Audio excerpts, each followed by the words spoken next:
Welcome to InvestEd. Welcome sa InvestEd. So today, magre-reply na naman tayo sa mga masugid natin taga-subaybay sa ating channel, no, ng mga request nila, no. Okay guys, so kung bago ka pa lang sa ating channel at first time mo itong makita ng ating channel, no. So dito, nagbabahagi ako ng aking experience for the past 7 years sa aking pag-i-invest sa stock market. And also, no, ito ay completely free. Wala akong dinibigay, no, wala akong hiningi na kahit piso, guys. And nakagandaan dito, guys, mayroon pa tayong screener, no. So dito, gumawa ako ng screener kung paano ako nag-i-invest, paano ako naghahanap, at paano ako namimili ng stocks na pwede ko pag-investan. And nakagandahan dito, guys, pwede nyo itong magamit, no? So nasa baba yung ating yung link ng ating screener. And kung gusto niyo mapanood and kung paano malaman, and kung gusto niyo malaman kung paano gamitin yung ating screener, no? So nasa dulo ng ating video yung ating screener walkthrough nitong ginagamit nating screener. Okay, guys? Okay, so kung ready na kayo, let's start and see you on the other side.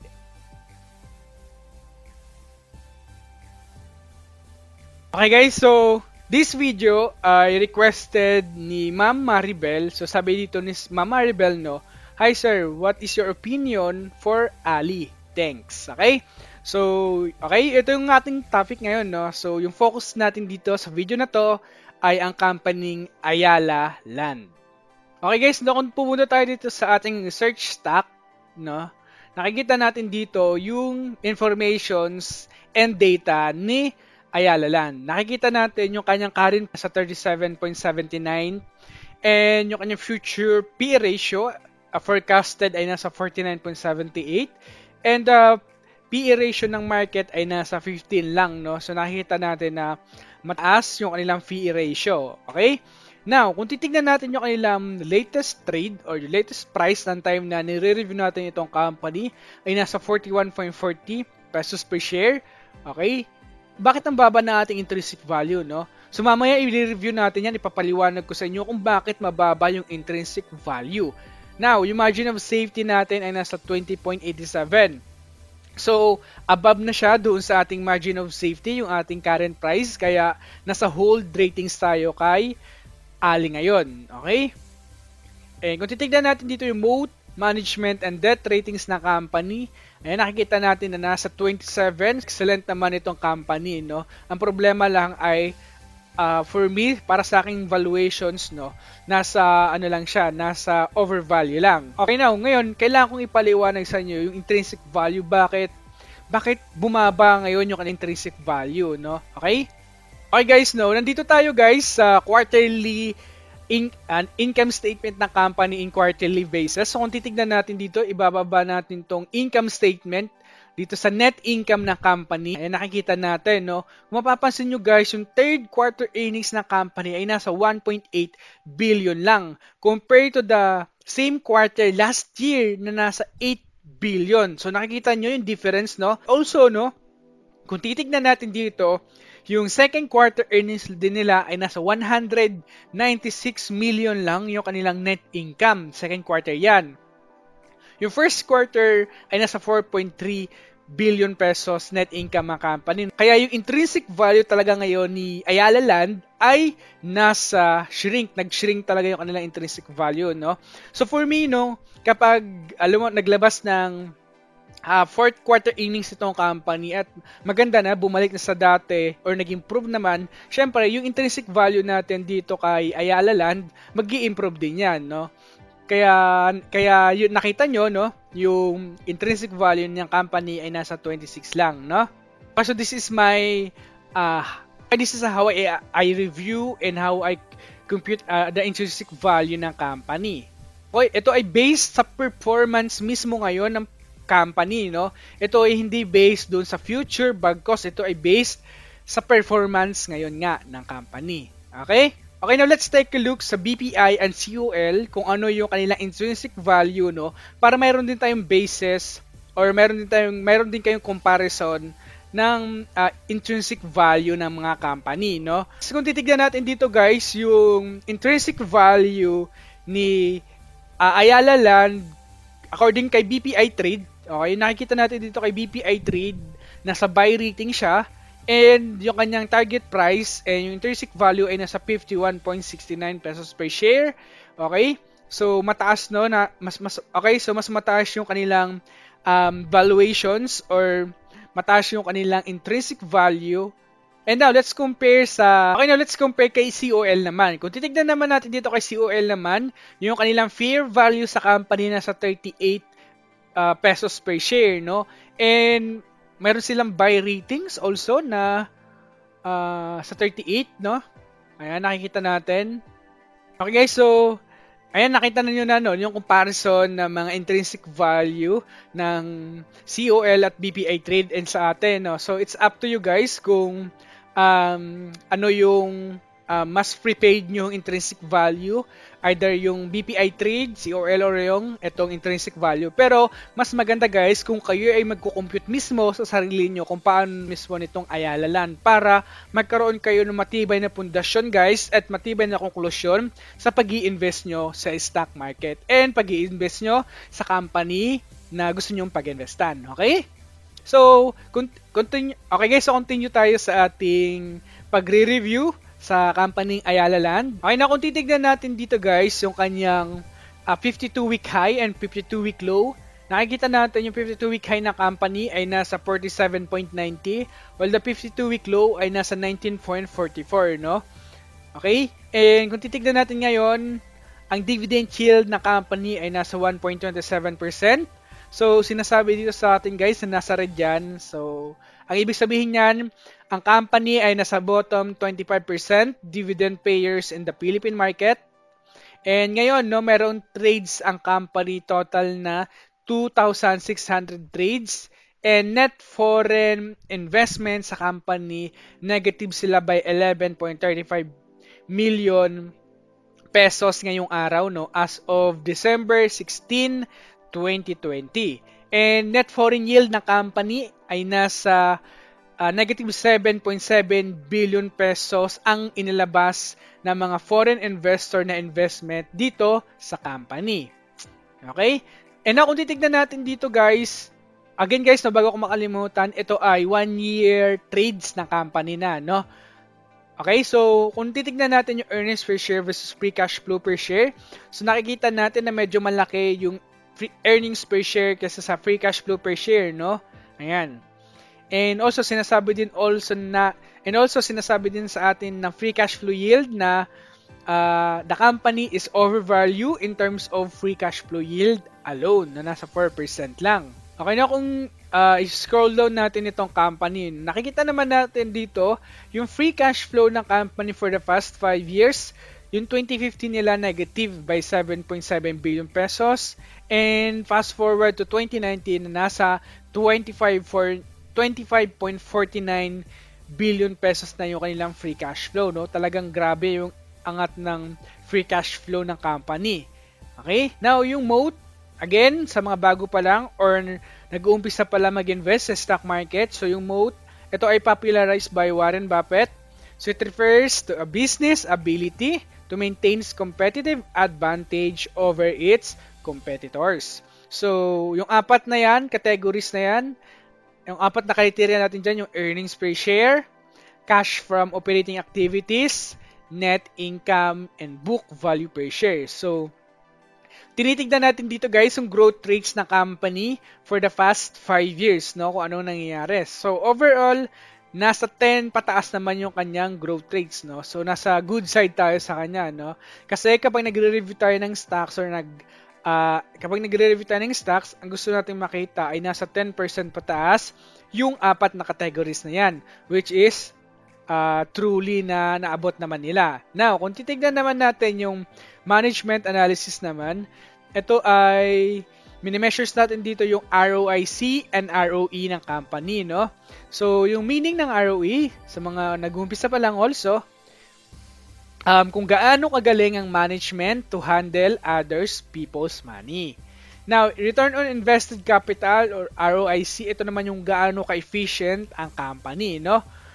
Nakikita naman natin dito guys, over the years, nag-grow talaga yung kanilang ROIC and ROE. Okay, so that's a positive sign also sa mga investors or potential investors ng company. Now, let's take a look sa kanilang debt to earnings ratio. So nakikita natin na in 2015 meron silang 6.3 debt to earnings ratio, and in 2019 nasa 5.8 na lang, no? Nakikita natin na bumaba yung kanilang debt to earnings ratio, but yung 5.8 na yan, mataas pa rin yung debt to earnings ratio, no? So, ang gusto natin makita, kapag nagre-review tayo ng stocks, ay nasa 3 pababa lang yung debt to earnings ratio. Now, anong ibig sabihin nitong debt to earnings ratio para mas lalo nating maintindihan lahat? Ang ibig sabihin nito, gaano katagal mababayaran ng company yung kanyang long-term debt gamit lamang yung kanyang net income. Okay? So, sinasabi lang dito sa atin guys na 5.8 years kanilang bayaran yung kanilang long-term debt gamit lamang yung kanilang net income. Okay? So, overall, in summary na kanyang debt to earnings ratio, medyo may interest expense na kinikater itong company, no? And also guys, kung titignan natin dito yung comparison ng PE ratio ng company annually and trailing 12 months, nakikita natin na significantly nag-boost yung kanilang earnings per share PE ratio in trailing 12 months. No? Nakita natin na sa 37.79 na yung kanilang PE ratio compare sa annually na nasa 18.52. So sinasabi dito sa atin guys ang PE ratio na ang the company PE ratio is a poor value based on its PE ratio compared to the PE ratio ng company annually. Okay? And also nakikita din natin dito guys yung price to sales ratio ng company. Nakikita natin na tumataas din, no? And comparing to the price to book ratio ng company, sinasabi dito sa atin ng price to book ratio annually man to quarterly na overvalue ang company in terms of price to book ratio. Let's take a look sa kanyang financial strength ng company. Nakikita natin guys, yung free cash flow ng company annually ay nasa 17.7 billion pesos. Now, let's take a look sa kanyang free cash flow in trailing 12 months or in a current data. Nakikita natin guys, yung free cash flow nila ng company ay nasa 3.3 billion pesos. So nakikita natin guys dito, no, na talagang nag-shrink down yung kanilang free cash flow. So the tendency kapag nag-shrink down talaga yung free cash flow ng company, kasama na dyan yung intrinsic value ng company, no? Talaga mag-shrink down talaga din yung kanilang free cash flow based sa ating estimate, no? And also, kung titignan natin yung current ratio ng company nasa 1.3 annually, and titignan natin guys yung current ratio ng company in quarterly ay nasa 1.54. So nakikita natin na gumaganda naman yung kanilang current ratio in quarterly basis, no? So sa mga bago pa lang, no, kung first time nyo pa lang itong nakitang current ratio, ang ibig lang sabihin nito, no, mini-measures lang dito yung liquidity ng company. Ang ibig sabihin nitong current ratio, para mas lalo nating maintindihan, 1.54 times kaya nilang punan yung kanilang current liabilities gamit yung kanilang current assets. Okay? Yun ang ibig sabihin nun. Okay, now let's compare sa debt to equity ng company annually. Kung titignan natin ay nasa 108.3% yung kanilang debt to equity ratio. So sobrang taas na kanilang debt to equity ratio, no? Bakit? Bakit natin nasabi na sobrang taas ng kanilang debt to equity ratio? Kasi guys, kapag nagre-review tayo ng stocks, ang gusto natin makita, no, ay nasa 40% pababa lang yung kanilang debt to equity ratio. Pero dito sa company, nakita natin nasa 108 annually. Now, let's compare debt to equity ratio annually to the debt to equity ratio in quarterly basis. Na nakikita natin na nasa 103.83 yung kanilang debt to equity ratio. So nakita natin na bumaba naman yung kanilang debt to equity ratio comparing to the annually, that yung 103% na yan, that's consider a high debt to equity ratio. Now, anong ibig sabihin nitong debt to equity ratio para mas lalo nating maintindihan lahat, no? Kasi ang gusto nga natin makita, nasa 40% pababa lang. Pero dito, nasa 103%. So, ang ibig sabihin nito, in every 1 peso na ginagamit ng company sa kanyang operations, 103.83% ng 1 peso ay finance by utang. So, yun yung ibig sabihin nun. Okay? So, kaya doon nasabi natin na malaki yung anilang debt to equity ratio. Okay, now let's take a look naman sa kanyang margin, no? Kung titignan natin dito guys, yung margin ng company annually versus the margin ng company in trailing 12 months, nakikita natin na bumaba ng significant lang naman, no? Medyo bumaba lang naman ng kaunti yung kanilang gross margin. Nasa 43.27% pa rin naman. It's a good profit margin, gross margin pa rin naman, no? Now, let's take a look sa kanyang net profit margin. Annually ay nasa 22.63%. Net profit margin in trailing 12 months ay nasa 17.61%. So, also, nakikita din natin na bumaba din yung kanilang net profit margin. Now, ano bang ibig sabihin nitong net profit margin para mas lalo din nating maintindihan? Ang ibig sabihin nito, in every 1 peso na sales or benta ng company, 17.61% ng benta nila and every 1 peso ay tubo na nila or neto na nila, no? So, nasa 17.61%. And also, no, kung i-compare natin yung net profit margin na company, 5 years average ay nasa 21.04%. And nakikita talaga natin na bumaba itong net profit margin ng company, nasa 17.61% na lang, no? Guys, no, kung gusto nyo explore pa yung ibang information or ibang metrics ng company, so nandito pa rin yan, no? Nandito yan, guys. Okay, guys, kung titignan din also natin yung comparison na kanilang income statement, yung kanilang revenue annual ay nasa 165.7 billion pesos revenue, and in trailing 12 months, ang kanilang revenue na lang ay nasa 106.42 billion pesos revenue na lang. Now, kung titignan natin also yung kanilang EBITDA, no, nakikita natin dito na nasa 70 annual, while the EBITDA trailing 12 months ay nasa 45.8. So, talagang also, no, na nakikita natin na bumababa din yung kanilang EBITDA, no? And also, no, kung titignan natin dito guys, yung earnings before tax annually ay nasa 50.8 billion pesos, and in trailing 12 months ay nasa 25.4 billion pesos na lang. So nakikita natin halos kalahati yon, no? Halos kalahati yung binagsak ng company. Kung titignan natin dito guys, also, no, in addition sa financials ng company, pinindot natin itong financial tab, nakikita natin dito guys yung big 5 numbers na company. In terms of ROIC, growth rates na company in 5 years ay nasa 2%, sales ay nasa 10, earnings per share ay nasa 13, equity ay nasa 10, free cash flow per share ay nasa 9, because nakikita natin dito yung free cash flow, no, from 2015 ay nasa negative, and in 2019 ay nasa positive na. So overall, yung free cash flow dito ay nasa positive do, no? Okay, positive side.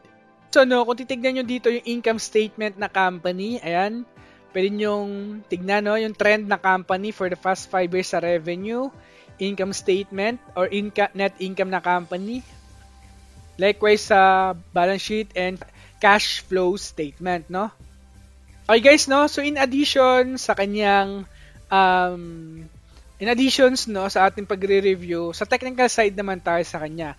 Kung titignan naman natin dito guys, yung technical analysis ng company, nakikita natin yung 1-year trade ng company, no? Ayan, yung ginawa na natin yan, no, na ginawa na natin tong ginawa na natin tong candlestick, no? Ayan, yung chart na yan.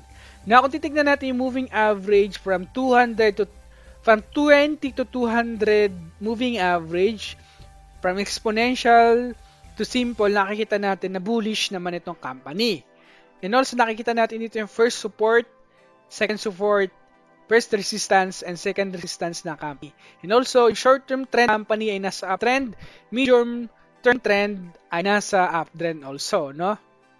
Nakikita natin dito week-to-date performance company, up siya by 0.24, year-to-date up by 8.35%, and date ay up by 9.74% naman. Okay? And also, lastly, yung kanilang indicators, nakikita natin dito na majority ng indicators from RSI, from RSI to candlesticks, nakikita natin na majority ay nasa neutral, no? So, okay, so yung summary ng pagre-review natin sa company, yung value ng company ay nasa overvalue ito, no? And in terms of moat, nasa strong moat, management ay nasa excellent management, and in terms of debt, nasa medium or high level of debt itong company, dividend, nasa medium or low level of the dividend yield itong company naman, okay? Okay guys, kung investors ka ng company or potential investors ng company, no, ang gagawin mo dito, titignan mo yung latest 1-year annual report ng company and also yung quarter-to-quarter reports ng company, no? Kung may problema yung company, titignan mo kung ano ba nangyayari, nasusolusyonan ba nila yung problema or nagwo-worsen yung problema, no? And also, no, alam mo na yung problema, na-distinguish mo na kung ano yung problema, nilatag ba nila yung solusyon doon sa problema or hindi, okay? And also, dapat transparent din sila sa pagbibigay ng informations, no? So, guys, ito na lang muna yung ating pagre-review sa company. So, hope may natutunan kayo, no? So, maraming salamat sa inyo, guys, sa suporta. And as always, okay, guys, so invest wisely and see you on the other side. Hello, guys. Maraming salamat sa panonood. Sana marami kayo natutunan sa video na to. So, kung hindi pa kayo nakaka-subscribe, so please subscribe and hit the notification bell para updated kayo sa mga videos na parating at marami pa kayong matututunan sa channel na ito. So, maraming salamat!